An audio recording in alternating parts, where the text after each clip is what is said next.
So Friday's topic is going to be regional analysis, and so this is the last topic of Unit 1. Next week we'll move on to Unit 2 review. So regional analysis, kind of four major things we're going to talk about today is what is a region, and then the three different types of regions, regional boundaries, and regional scale. So just as a kind of a quick overview, different ways that geographers define regions. First of all, region is one of the major themes of geography, one of the five themes of geography. And a region is really just an area that is defined by one or more unifying characteristics. So when we try to make sense of the space around us and we look at the space around us and we map it, it makes sense for humans to organize things into regions.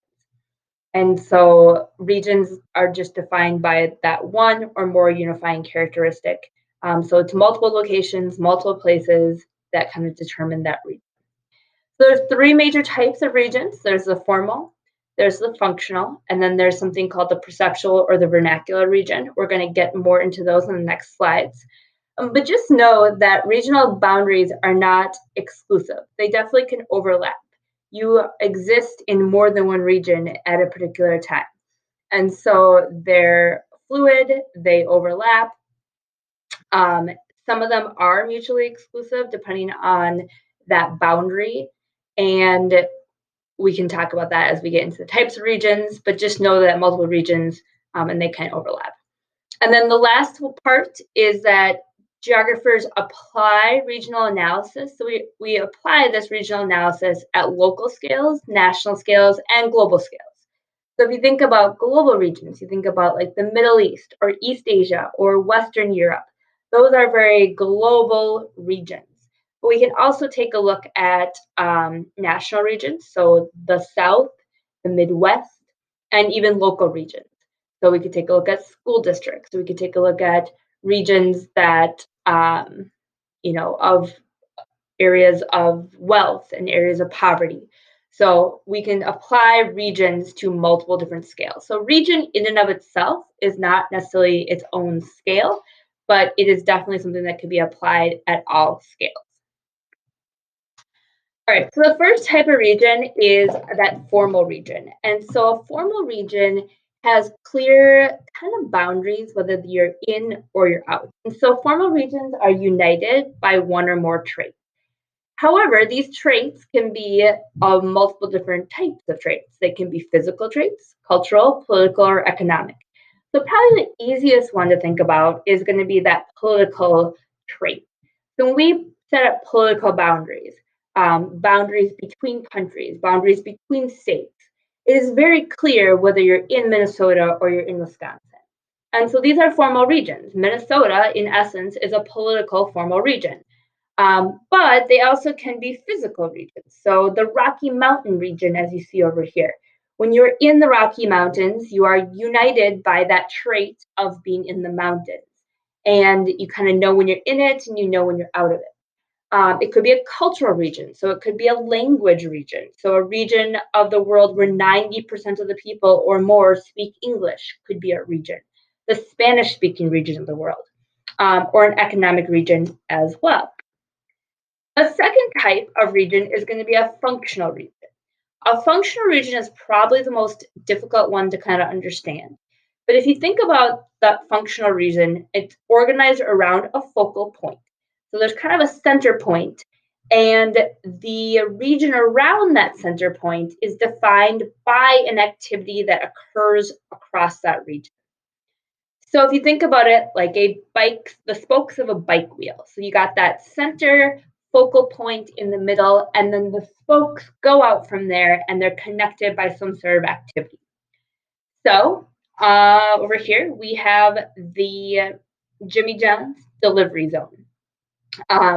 And so you have your Jimmy John's here, and then the region around Jimmy John's where this Jimmy John's delivers sandwiches to is going to be a functional region. This particular Jimmy John's delivery area is a functional region.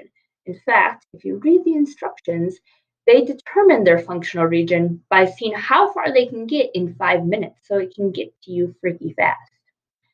All right. Another type of functional region would be a metropolitan area. So we have Minneapolis-St. Paul as our focal point. That's our downtown area, our CBD, and the zone around it that has kind of sprawled out from those two larger cities, the city and the surrounding suburbs, is that metropolitan area. And the activity that really goes on with there is the connection to the Minneapolis St. Paul economic zone or the business that gets done through there. The last type is going to be different. It's not necessarily tied together by a single trait, like a function or a formal trait, but instead, the perceptual or vernacular region is defined by an informal sense of place that people ascribe to them. So they're really just regions that we create in our own head. The mental map that we create of this area is this particular has this particular trait, and we're going to see it as its own region. So different people may see things in different ways. So for example, this is a map of different regions within the United States. So we have a deep south, we have a mid south, we have the Midwest area here. However, if someone else were to create this map, they might place this Midwest, they might include Minneapolis as Midwestern. I kind of consider Midwest to be Minneapolis as well as Chicago. And so our boundaries, these boundaries are very fluid.